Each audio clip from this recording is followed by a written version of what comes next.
everyone. I'm Jasmine Nauta. I'm the Digital Marketing Coordinator at ACMA and your event host today. I want to thank you all for joining us today for ACMA's MediActivisim Youth Webinar, or Our Storytellers, Our AAPI Filmmakers. Today's webinar is designed to inspire and elevate the voices of our future filmmakers in the AAPI community.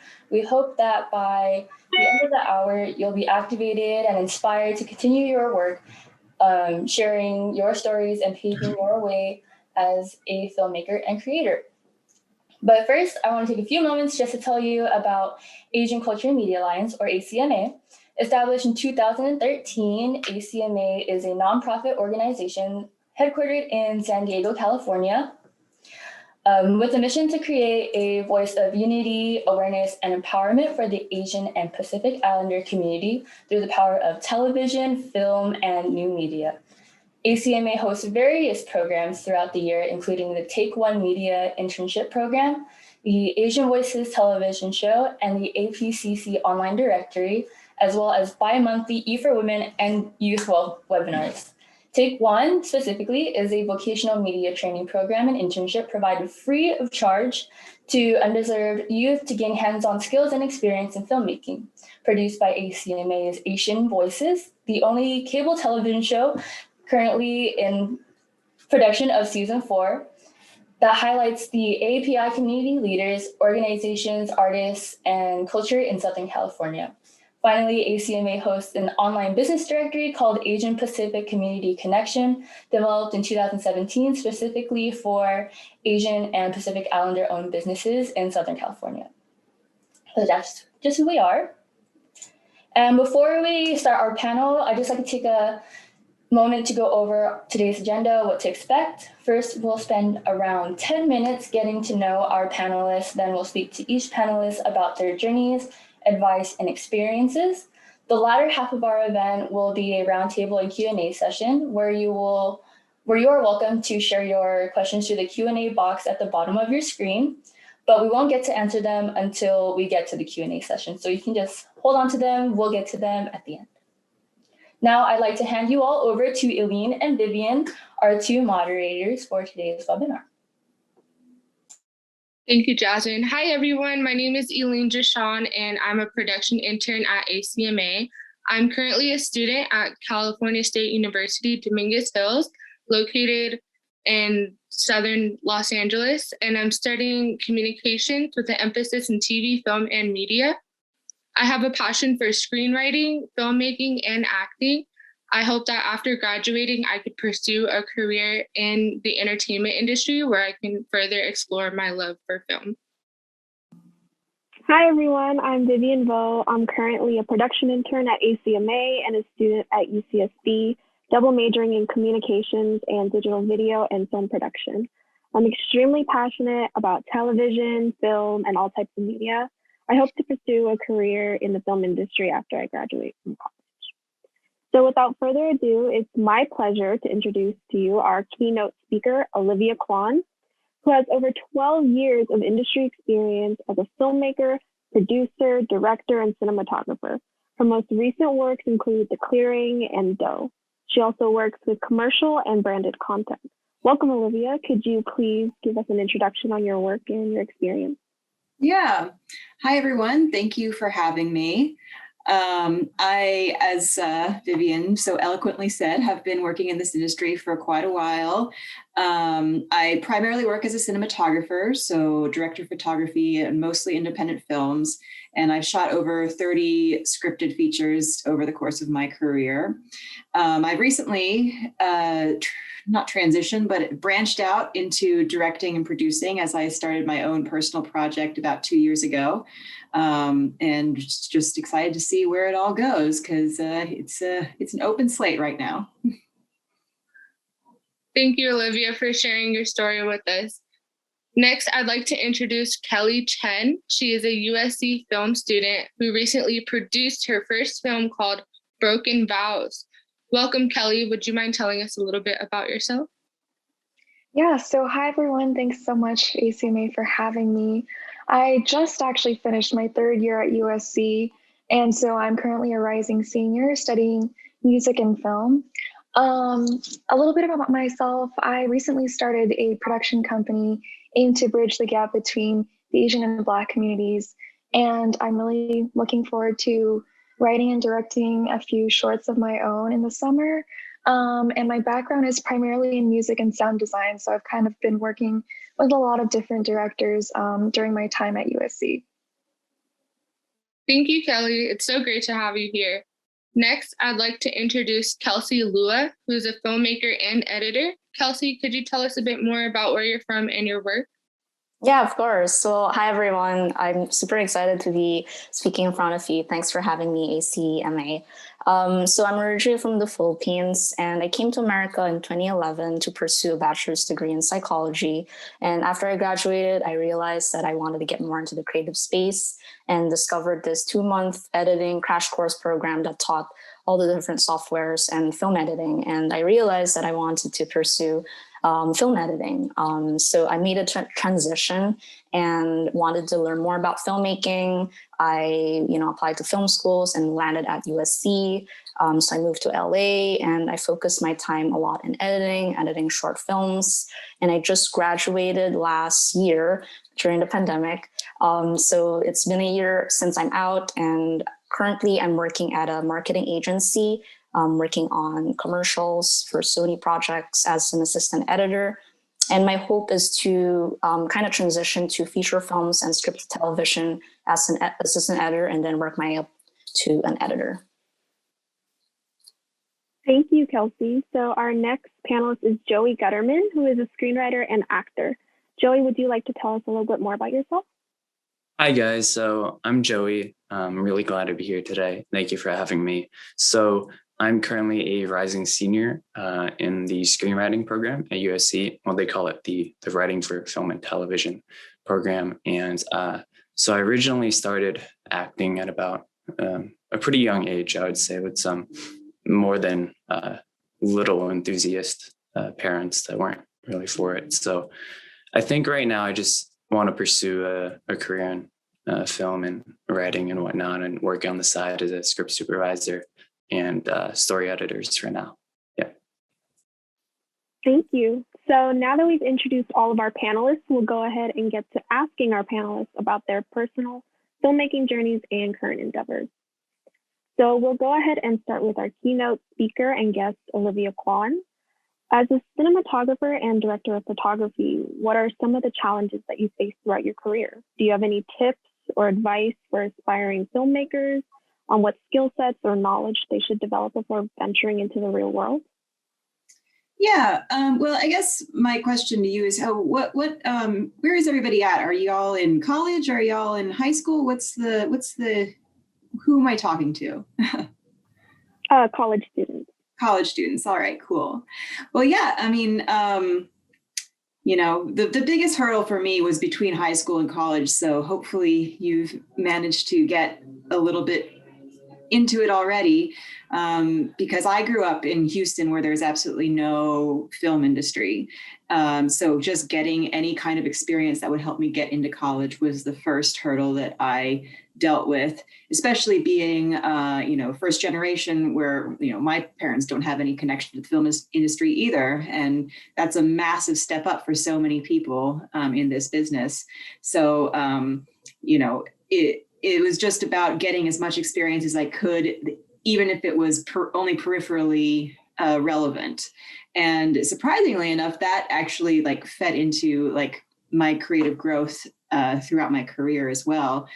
Just those early attempts at experimenting, honing your craft, because that's, I wouldn't say free, but you can do it, just on your own. And that's, I think, the biggest piece of advice that I would give anyone, regardless of where you are, whether you're enrolled in school or you're, in between school or whatever. You can always practice, and it's fun to practice. As long as it's fun, then it'll be fun for you to continue to work. And through practicing, you also hone your creative identity, and build a portfolio, which is the only tool that anyone will look for when they're looking to hire you. Like they don't really look at your resume or your education experience. Most of what they're looking for is your creative eye and your experience in storytelling. So that's the number one thing I would advise everyone to do. Thank you for sharing that. I know it's really heartening to hear this advice from you. Next question. You've recently been working on your own documentary film project called Brick House. It's your first big venture as a director and DP, correct? Can you tell us about this film and what's the inspiration behind it? Yeah, it's not my first venture as a DP, but my first venture as a director. Okay. And to save money, because it's a passion project, I'm shooting it as well. But yeah, it comes from, so I would say, what was this, 2018? Yeah, late 2018, I was feeling really down and out about my career in the industry. And, this happens pretty every other year. You get into a funk about it and just feel stuck and feel like you're going nowhere. And this time it just really, really sunk in. And I was really honestly about to just give it all up and move to Mexico and live on the beach for the rest of my life. But I guess there was a story from my past that I always felt needed to be told. And I was like, well, I can't leave before getting this story on record. And that story was the story of the Houston Hurricanes, which is a women's professional football team from the 1970s that my mom played for. And I've always heard her stories and been like, oh, wow, somebody needs to tell this story. And I guess I sort of saw the beginning of this documentary as my coup de grace and my farewell project to the industry. But through doing the documentary, which started as just me and my mom trying to track down her former teammates, and then, adding on producers and one by one, just building into a bigger and bigger project, it reinvigorated my love for filmmaking and storytelling and, just everything that I felt was negative about the industry was suddenly eclipsed by everything that I had always dreamed of it being positive. And that's just the fact that I was able to tell a story that means something to me in a way that I feel is valuable, and bringing in people that I respect and want to collaborate with. Because when you're just working, especially as a DP, there's so many times where you just don't have control over any of that. And in this situation, I was able to curate everything on my own, even though it was so low budget and a passion project and came from, literally the ground up. That's why I came into this industry. That's why I wanted to be a filmmaker, is to create something that would matter and that people would see and would connect to people all over the world, which we haven't gotten to that point yet, but that's still the dream. And that's still what is driving me to stay. And, in turn, through doing that project, I've also learned to be more selective in the projects that I choose to shoot. One thing that's really easy to get stuck into is saying yes to everything, because you need money. So you start saying yes to anything that will pay you. And then it's very quickly, you get pigeonholed into those things. So the power of saying no is not only good for your career and your just the steps that you're going to take to get to your goals, but it's also important for your mental health. And this industry is so much surrounded about mental health because it comes from what's inside of people. It's built from a introspective place. So it's very important to maintain that. And yeah, I think I answered your question. Yeah, you did perfect. And I agree 100%. Mental health is key, and definitely need to take that into consideration when taking on so many projects. That was really inspiring to hear. I'm really glad that you could share that story at this point in your career. So my next question relates to today's audience, as a majority of them are still in college. Your pursuit as a cinematographer began at NYU's Tisch School of the Arts. What was your experience like as a film major, and how important or necessary is it to aspiring filmmakers to enroll in the film school to be successful? It depends. It depends what you want to do. Like for me, I found film school really important because, again, I knew nobody in the film industry. I knew nothing about the film industry. Going into film school, I didn't even know what a cinematographer was. So that was something that I discovered while I was there and while I was learning more about the process of filmmaking. So for me, it was really, really important. But I don't think it's necessary. There are ways to figure this stuff out other ways, like just by getting onto set, whether you start even doing a few free jobs off of Craigslist, that's a start, you know. But I will say this about film school. I met, like, your network is everything in this business. And at least half of my network can be traced back to people I met in school. It might not be directly people that I met in school, but through referrals, recommendations, the network just is completely based from my NYU experience. And when I first graduated college, I was sort of negative about it. I was like, oh, well, I could have just started working and it would have been no big deal. Would have saved a lot of money, would have saved this, that, and the other. But as the years go on and as I get deeper into the creative process, that network becomes much more valuable. And also the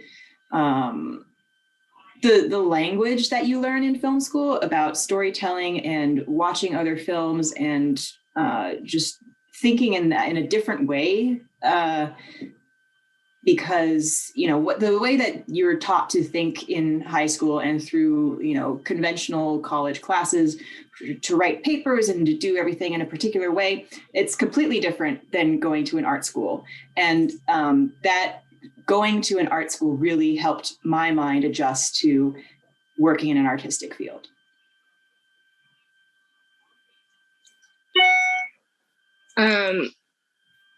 Thank you for that. And I learned in school, the number one thing they taught us was connections are everything, and to always just focus on building connections, because in the entertainment industry, that's like the most important thing to have. So thank you again. Another question. One thing that a lot of aspiring AAPI filmmakers worry about is stability. Only recently, you've started working on your own project as an independent filmmaker. What advice would you give to those who are now pursuing their careers in the industry? Stability is tricky. I wouldn't say non-existent, but it's very rare to find stability. Like I have not had stability up until, like, I would say the past few years. It was very up and down financially for me. And I'm privileged in the fact that I, you know, had a cushion on which to do that. I had a good foundation that my parents gave to me. I am not sitting on hundreds of thousands of dollars of student loans. So I am fortunate in that I can, you know, live a bit on the edge and not feel like I'm going to die at any given second. But it's tricky. It's hard. You know, the best advice I could give is just to stick it out, because it doesn't get any better until it does. And there's no way to predict when that's going to happen. It's tricky. You know, I early on, my first 5 or so years, I would work side jobs as well. Like I worked as a valet parker, doing like private events. But my advice about taking any of those jobs is make sure that it's a flexible job, something that you can easily get out of last minute so that you can take a film job or get an additional experience or get somebody to cover you or whatever. And then ultimately some job that you don't mind getting fired for if you stop showing up. Because, you know, I know it's like scary to think, oh, I get fired from a job. But when it comes back to the film industry, nobody cares if you got fired from your waiter job. They're not going to hold it against you. So it's weigh the you know, risks versus the rewards appropriately for what you were trying to achieve. So, Olivia, as you are well aware, there aren't that many accomplished women filmmakers, much less cinematographers in the TV and film industry. Why do you think it's important that we have more representation of women filmmakers, and what advice would you give them? It's important to, represent everybody in the world. And, it's very weighted towards white, straight males, the film industry is. And that's just comes from, the past being the past. It's important to integrate people more so that those stories get told. Not just because those stories need to be told and that people need to reach a better understanding of female perspectives and Asian perspectives and any other minority you could think of, but also because I feel like the world is probably getting bored of the same old stories over and over again. And, there's a huge amount of stories that just haven't been told yet that just come from different perspectives and different people. And it's not that hard for people to get on board on a certain level. But when it comes to actually, putting money into it, that's when they start to hesitate. Like, I get a lot of requests, people being like, oh, we really want to hire a female DP. And I was talking to an agency not too long ago about, that very same issue. Like, they're just talking about how things are changing and are things changing. And they're like, oh yeah, we're getting a lot more requests for people of color, for female DPs. And I'm like, okay, but of those requests, how many are actually booking those people? And they're like, oh, I don't know. We haven't really tracked that. And I was like, well, you should, because it's, people are reaching out. There is that idea that has been planted, but is it amounting into dollars and cents? I'm not sure. I don't think so. So as far as advice on how to combat that, there's nothing you can do other than try your hardest, be yourself, be true to your own work, and align yourself with people who think like you, who are on your side. Because trying to change people's minds is not very fruitful most of the time, unless you are clever enough to convince them they are changing their own minds. So keep yourself in good company and don't drive yourself crazy over it, and do your best. Thank you so much, Olivia, for taking the time out of your busy schedule to share so much with us. It means so much to us aspiring creators, including myself. So next we're gonna ask Kelly a couple of questions. So Kelly, you studied piano performance and music production at USC. You are a film composer and sound designer, and recently you co-founded Cinema Latte Productions. How and what led you and your partner to start Cinema Latte? Yeah, so I feel like a lot of the times I get asked questions like, oh, aren't you a piano performance major, or aren't you a pianist? How did you get into the realm of filmmaking and this industry, the entertainment industry? And I guess to address that, first off, is I have always loved storytelling. And I played the piano since age 4. And so it was very deeply ingrained in me on how to kind of show emotions and in a very unspoken sort of way. And for me, the way that I transitioned into kind of producing Unspoken Vows, my short film, and ultimately creating Cinema Latte Productions, is that I really wanted to focus on these social impact kind of campaigns and really telling stories in a visual and sonic manner, I guess, which is kind of the whole kind of beauty of filmmaking for me. So we started Cinema Latte Productions in the summer of 2020. And I say this a lot. I think 2020 was kind of the one year that had every single disaster kind of happen in it, health-wise, the economy, just social and racial justice, and just everything kind of, took a toll on all of our lives. And so I was kind of at home and I was living with my family because it was the pandemic, and they really didn't want me to kind of go to any of the protests, the riots, because there was police officers kind of like harming innocent people out there. And so I felt, as did a lot of my peers and friends, just that inability to speak out. And I kind of related that back to my background as an Asian American and how I don't, from my personal experiences, I didn't really feel encouraged to speak out about causes that I was passionate about for justice. And it was kind of not, looked poorly on to take a stance in the community.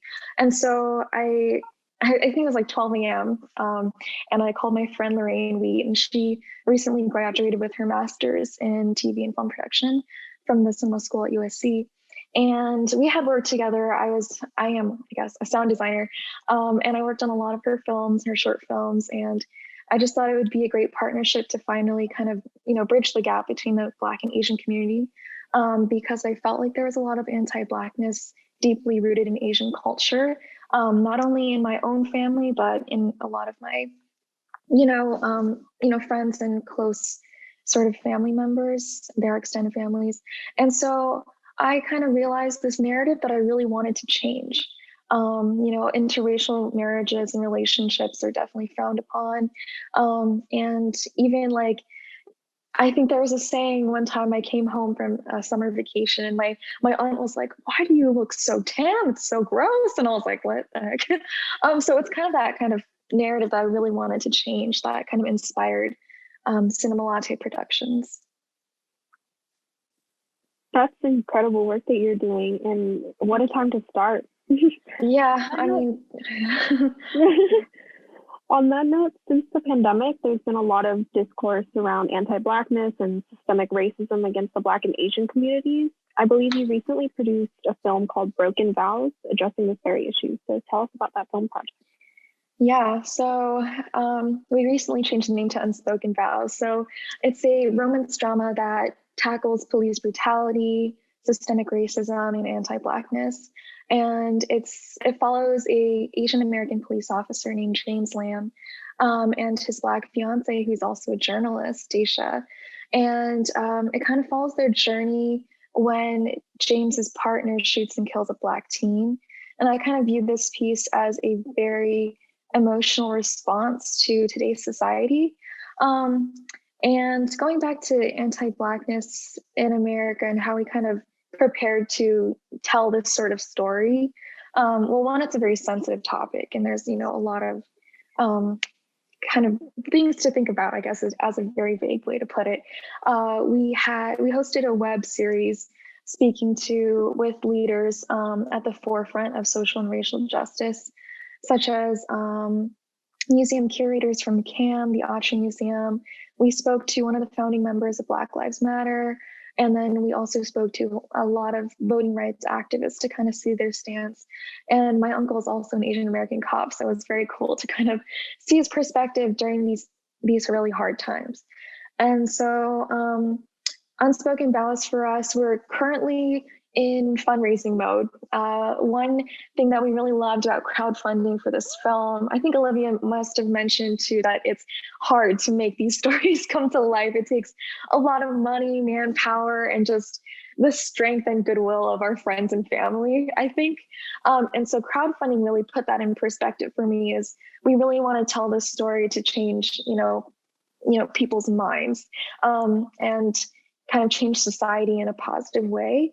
And that's kind of how we look at the stories that we're telling. They can be kind of dark sometimes, they can be really heavy, but our outlook on it at Cinema Latte Productions is to have a very hopeful and positive outlook. So with Unspoken Vows, we definitely had these hard conversations with our communities. And having panel events like these really help to kind of hear what everyone is feeling. And I know one of the most sort of controversies is, how do you kind of speak with your own family who have very different views and come from a very traditional Asian background?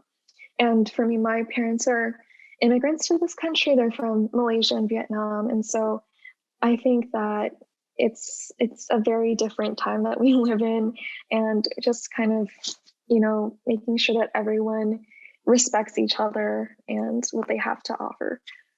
I don't know if they answer the question. Well, thank you so much. That was very insightful. I just want to say this webinar so far has just been so inspiring, and thank you all again. It's meeting you all and hearing all your stories is so great. And also for any participants that are here, make sure you're taking notes because this is some really useful information. I do have another question for you, Kelly. It is kind of a personal question. You have performed piano recitals since you were 12. Has that experience helped you get over some of the fears of expressing yourself and speaking out later in your life? That's such a great question. I think I definitely have thought about it before. So I was performing piano and competing competitively internationally since I was around 12. I began at age 4. I think that music for me is like an unspoken language that we can all understand, regardless of, where you're from. I think it's a very sensitive sort of, I don't know, like almost universally able to touch and understand people without, using your words. And so I think that it definitely put in perspective of, how the audience understands my music. And I kind of paralleled that to storytelling for me. And it's a very empathetic sort of art form, I think. When you're performing music for your audience, music is about sharing.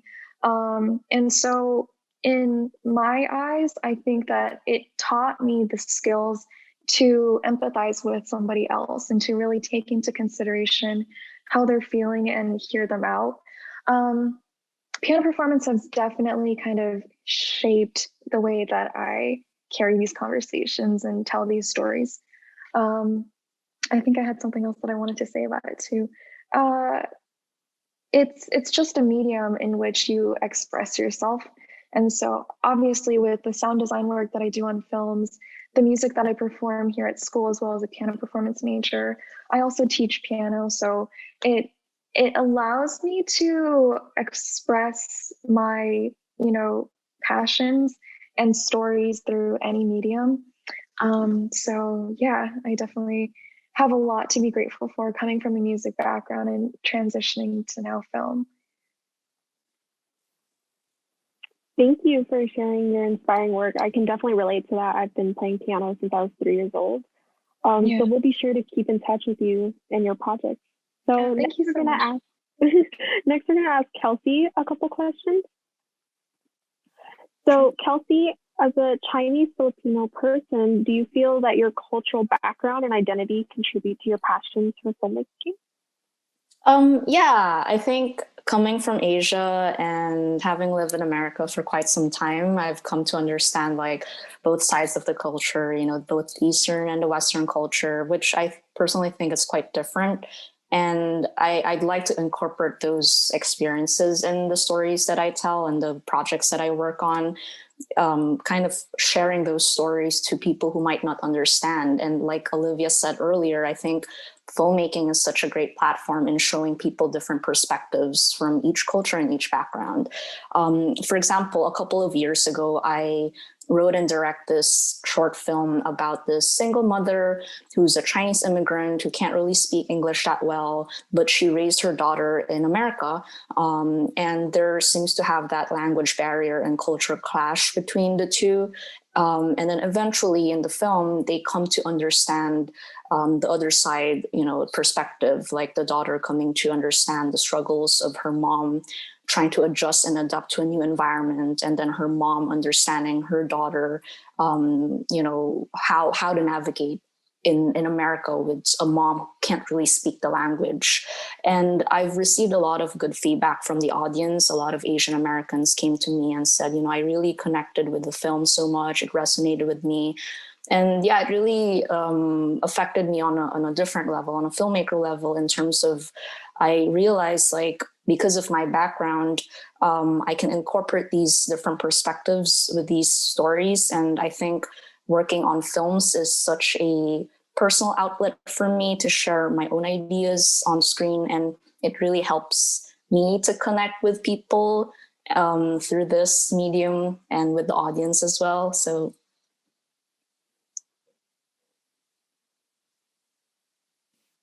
that's so awesome to hear. Thank you so much, Kelsey, for sharing that.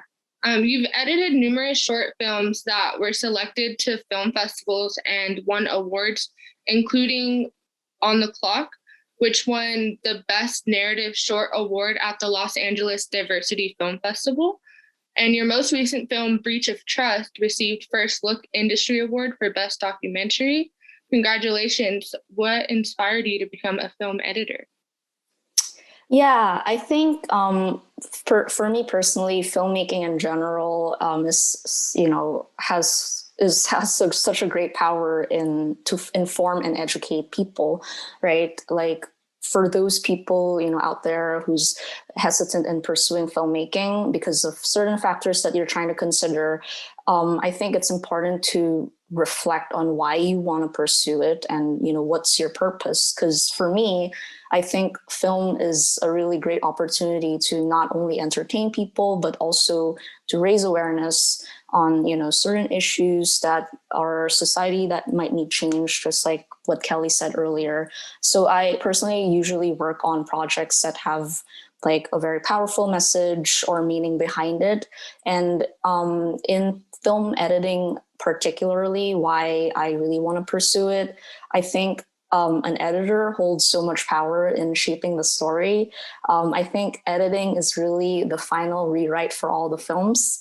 It's, you know, stitching the pieces together and trying to convey those emotions on screen. And it's like taking the unnecessary parts and then choosing certain shots to remain on screen to further strengthen the story. And I really enjoy watching different performances that an actor gives and trying to perfect the craft for each performance. I mean, like you can have 10 different performances, 10 different ways of how an actor says their dialogue, 10 different types of shots or 10 different, you know, angles. And as an editor, it's your power and choice or decision in what you choose to use to tell the story as effectively as possible. And I think it's really challenging, but I like it because it's like solving puzzles. And it's like solving these problems and puzzles with the director and the producer. And before getting into filmmaking, I used to think like the script, like whatever is written on paper is what's going to be shown. And then eventually when I learned more about editing, I realized like, oh, there's so much that you can take out from what they shot. You know, you can take out lines, you can take out scenes, and then sometimes it's even more powerful that way. And it's all the process that I really enjoy. And I think like with a good editor for your films, they can help save, you know, some of the mistakes you've made on set perhaps. And yeah, like helping shape the story and help have the film come alive is really pretty fascinating. So you have a passion for psychology. Has this helped in creating your films, like in the process of creating your films? And if so, how? I personally, did not expect to transition from psychology to filmmaking. I think it's such a different like direction. And to be honest, I was like super afraid in the beginning because it's like a whole different world out there, you know, in the creative industry. And but I think like for all the years that, you know, I learned with filmmaking, I think with a psychology background, I have a bit of a leg up because with psychology, you're constantly just trying to understand like each character's, you know, objectives or motivations or behavior, and you're really understanding like the human aspect, like why a character, you know, feels a certain way or why a character does a certain, you know, behavior. And documentaries, it's like trying to, when you're interviewing subjects, it's understanding their emotions and why they feel a certain way, like how do they overcome certain challenges, right? And I think that brought more weight to my psychology background, which I didn't realize later on. And I also came to understand like how an audience or a market would respond when they're watching films. And I think with filmmaking, it's like you can manipulate the audience and feel a certain way depending on what you show on screen. So I, my advice to people out there, it's like, don't be discouraged if you have a different background, if you didn't really like learn film in school, but you're doing that on the side. Like, I actually think having a different background makes you more of a well-rounded person. And, you have a different perspective and you can bring something new to the table. So yeah, it's like just use your strength to your advantage. And that's what I did. Thank you, Kelsey, for sharing your unique experience. Yeah, for sure. Last but not least, we have Joey Gutterman. Hi, Joey. We didn't forget about you. Can you tell us, as an Asian American screenwriter and actor, do you believe part of your work is inspired by the absence of Asian representation in the film industry? If not, is there any event or person that led you to become a screenwriter as opposed to being an actor on screen? Yeah, so on a more fundamental level of what I do now, I would say absolutely. I think taking, for example, something such as Marvel or DC, 2021 was the first time we saw an Asian superhero ever. And that's since Iron Man 1, that's 13 years. That's a whole generation of kids that pretty much didn't grow up seeing anybody like themselves on screen, having someone to look up to.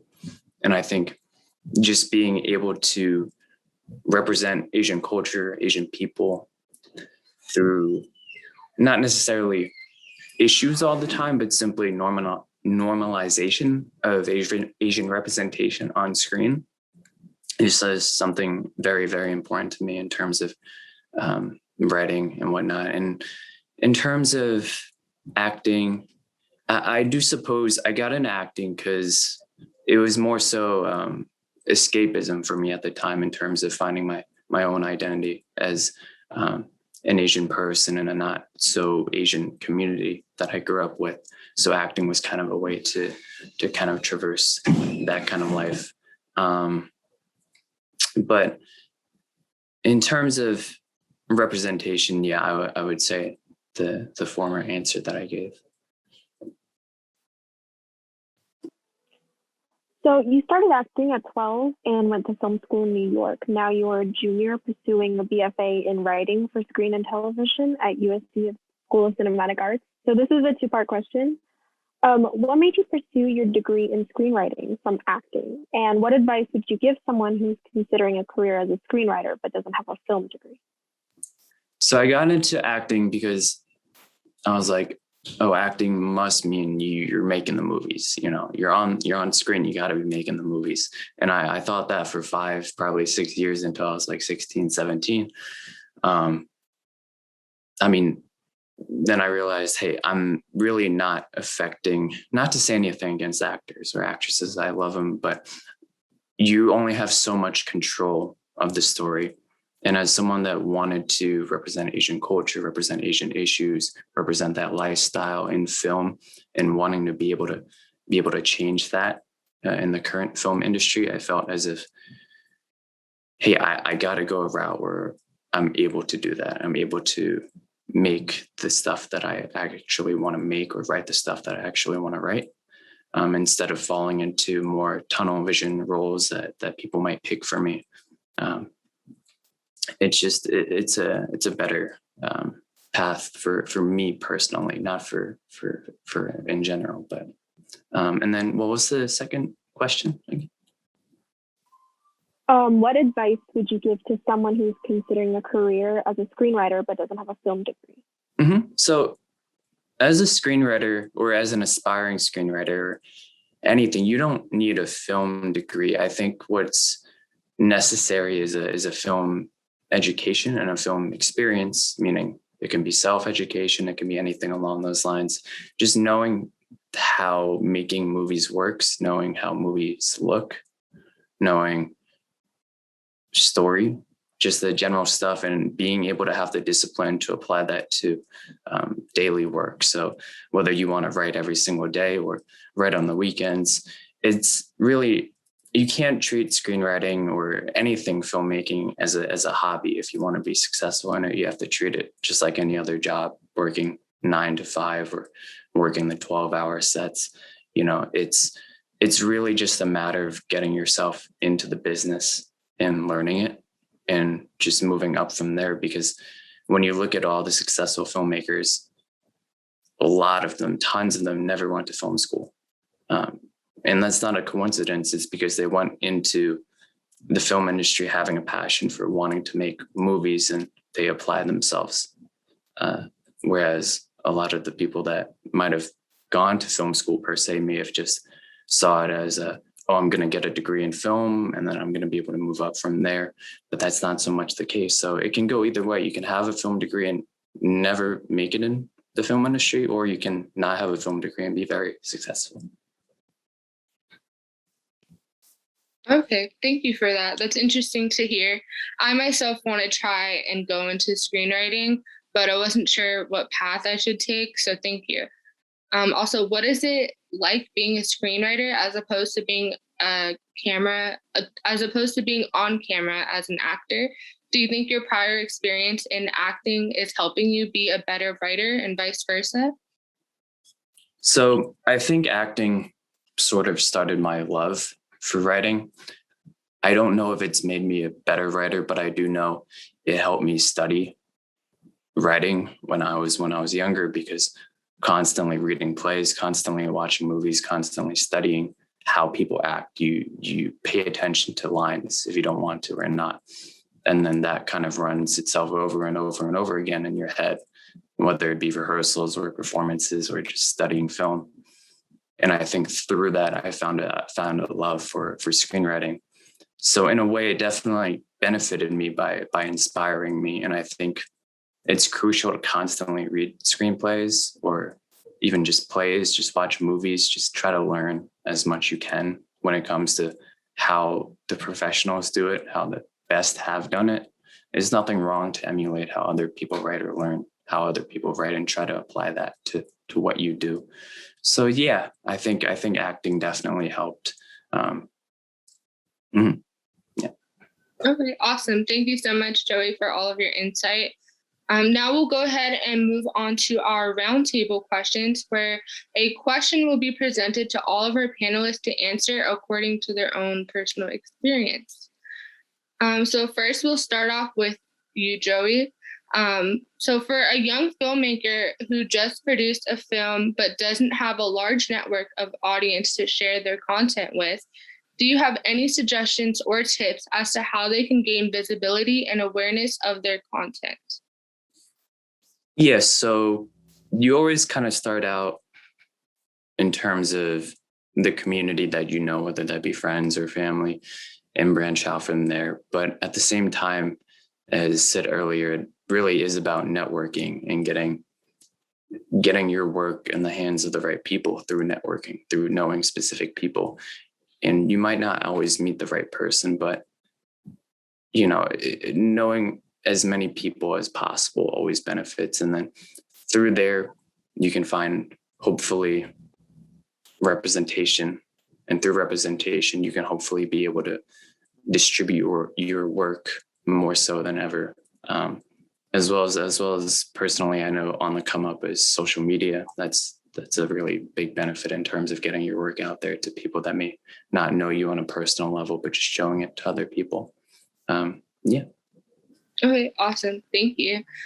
So Olivia, would you want to answer this question? If you need me to repeat it, just let me know. Well, yeah, I just wanted to, build on what Joey was saying and just encourage you to have faith in the network that you do have. because your network is richer than you think. And I was thinking about this when listening to Kelly talk about crowdfunding as well, because I did crowdfunding for my documentary, and going into it, you have a fear of, feeling ashamed. It's shameful to ask people for money. You don't want to go and just blast everyone, all of your friends, all of your family, everyone you've ever met, please give me money. That, I think we all feel like that's like scary, because it's kind of embarrassing. You have to be very humble to be able to do that. And you'll be very pleasantly shocked and amazed at how supportive everyone is. I every day of my crowdfunding campaign, I would get a donation from someone who I hadn't talked to in like 15, 20 years, but they wanted me to hear my voice. They wanted my story to be told. They were supportive. And, yes, there are still like those big top people that you do need to get into your network to like get your film seen. But don't undervalue the people who are sitting there right next to you throughout your entire life, because they matter just as much as anyone else does. And getting your movie seen by the 10 people that are in your network is better than it not getting seen at all. Thank you for that. Kelly, do you have anything to add? Yeah, so I mean, just hearing you, Olivia, speak about the crowdfunding process is so true. And it was my first time crowdfunding as well for Unspoken Vows. And that campaign for me was just astounding, because you would be surprised by how much support that you do have with your communities. And, if you have 10 friends who share with their 10 friends, that can really just multiply. And, you'll see an amazing amount of support. One thing for our campaign, we were able to raise like $7,000 in around 2.5 months or less. And so that was a matter of just reaching out to people that you've also, like Olivia said, haven't talked to in a while. And, just not just upfront being like, can I have your money? It's more like, this film is for this cause that I'm really passionate about. And, even if you don't have the means, I mean, we did it during COVID. And so it's a really sensitive time for everyone. And so we definitely understood that. It's about the power of social media and sharing with others. That's really what the campaign is about. It's about having the conversations about what your film is and having people aware of it. And that is just taking the time out of your day to share what you're passionate about. I guess with the audience thing, I would say social media is amazing. In so many ways. There's the Facebook group called Asian Creative Network that I met so many people who heard about my film and was really inspired to help out in any way that they can. And I felt one thing that the quarantine kind of did do to us was having these virtual conversations through Zoom as we are now, and still being able to provide a safe and very empathetic space for everyone to kind of hear each other out when we're, going through a time of isolation. And so, apps kind of like LinkedIn and Facebook and Instagram is where I see those DMs kind of coming in saying like, I'd love to know what you're working on.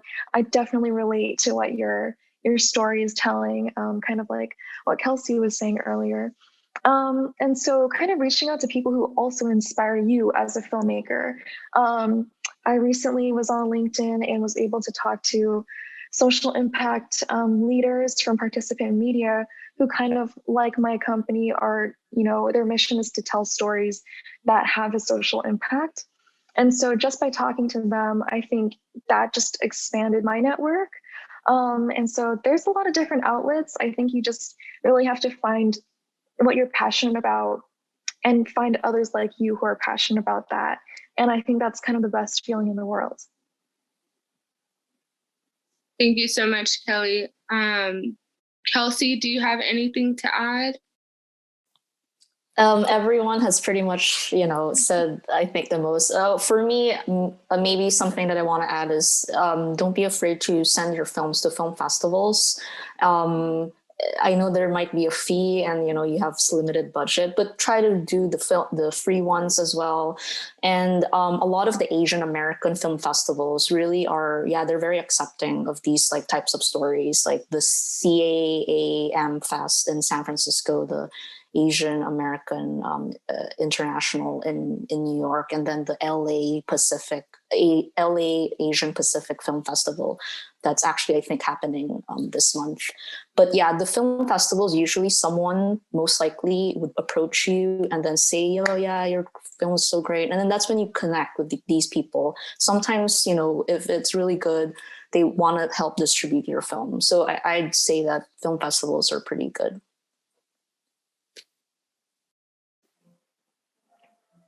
So this question is directed towards Olivia. Was there a time when you experienced conflict during filmmaking? If so, how did you resolve it? Conflict like on set, or there's conflict all the time. There is always conflict. But depending on what the conflict is, I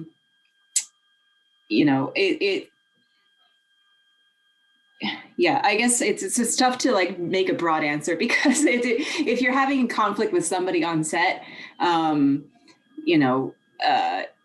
you have to continue to work with these people. So you can't just, lash back out at them and expect everything to go well. You're always walking a line in this industry, because you don't want to piss anyone off. There is like a fear of being blacklisted, which, I've done some things to piss people off and I've never been blacklisted. And usually the people that you're pissing off are people that you probably don't want to work with again anyway.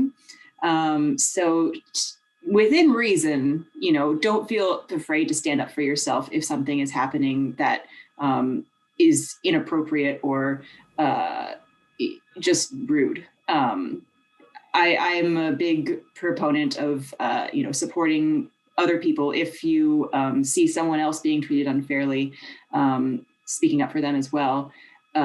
Honestly, the value of that, even if like for some reason you get fired or temporarily blacklisted or something, the values far outweigh the problems that come from something like that. Thank you. Next question for Joey and also Kelly, but we'll have Joey answer it first. Who is your biggest filmmaking influencer or influencers?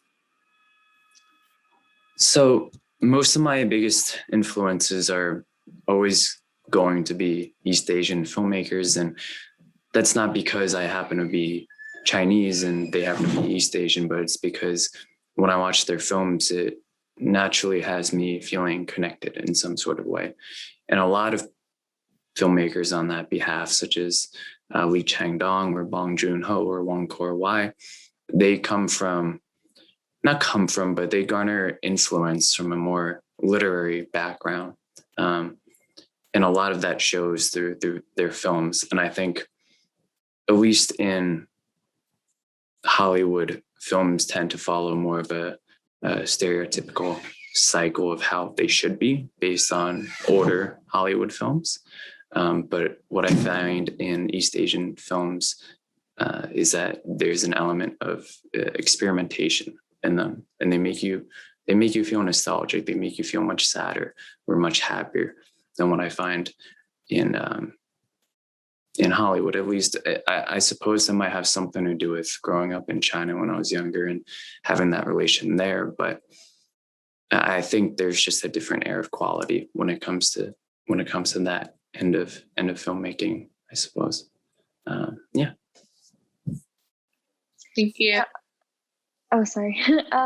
So I guess from a personal perspective, I would have to say more recently, Reese Witherspoon, because of her production company, Hello Sunshine, which is a women-led film production company that champions women, and also, like going back to what Joey said about that literary background, she kind of champions authors that, give them that audience and platform to tell their stories as well.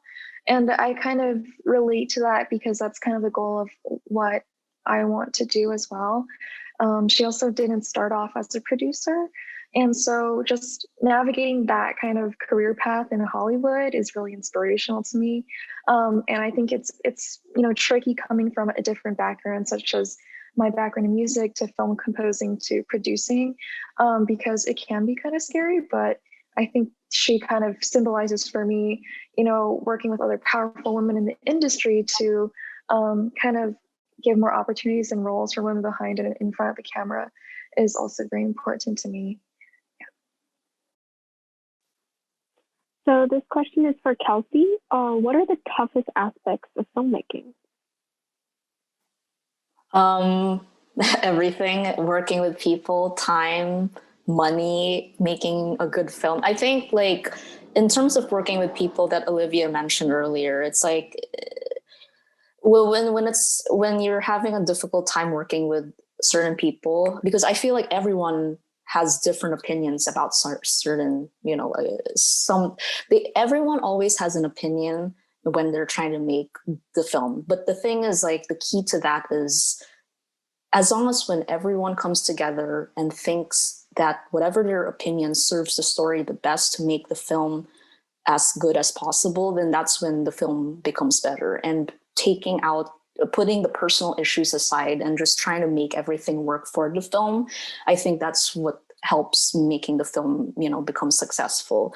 In terms of like time, I think everyone's always rushing, right? Like on set. And I think, and even in post, I think when you try to make the script as perfect as it can be, everything, the shoot and editing would fall into place when things are solved in the very beginning.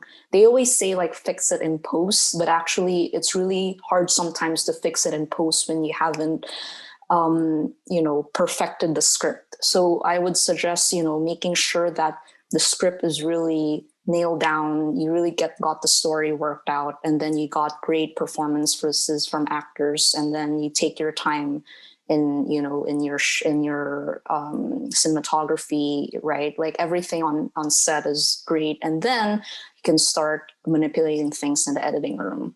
The last thing I would say is, a lot of people have a hard time receiving criticism from people. I think that's really tough in filmmaking because you're going to have so many voices out there trying to give you notes and feedback. And how are you going to take all these notes from people while also staying true to your vision? I think with that, it's like there's an art to receiving the notes and taking every person's, opinion, something, like try to listen out someone's idea, because who knows, maybe they're right.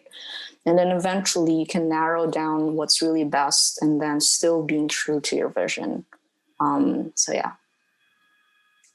Can I just add to what Kelsey was just saying? This isn't the toughest part of filmmaking, but it's the most common weakness is communication. And that goes to pretty much every point that Kelsey just laid out, is that you need to learn how to communicate with the people around you, communicate to them your vision, and communicate when their opinions are welcome, when they're not, because again, everyone is going to offer their opinion, and being able to softly tell them to please shut up is a very important skill.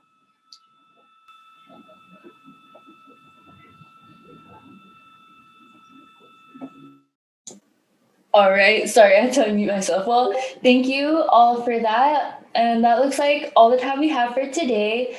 And on behalf of everyone here at ACMA, I'd like to thank you all for joining us.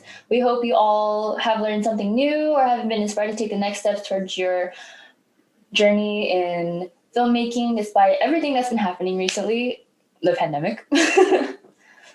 Thank you, everyone, again. It was so awesome to be here with everybody. Vivian, would you like to say a last few words before we conclude today's webinar?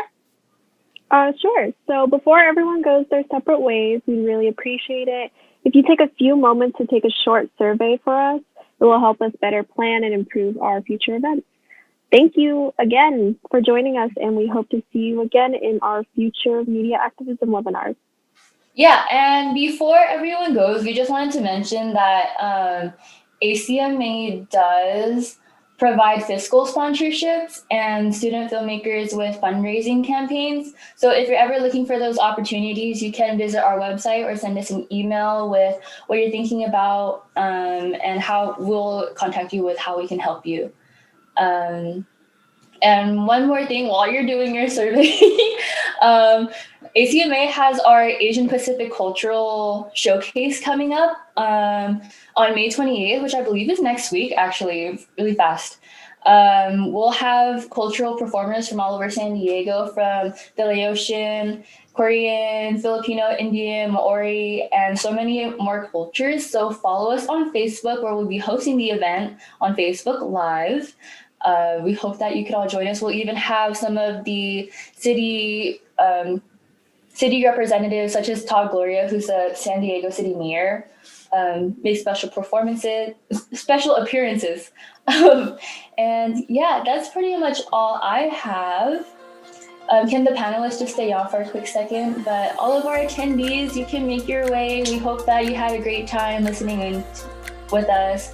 And we'll be posting this on our YouTube, so that if you missed anything, you can go back and visit everything that our panelists said. Yeah. Thank you for having me. Thank you. Thank you. Thanks.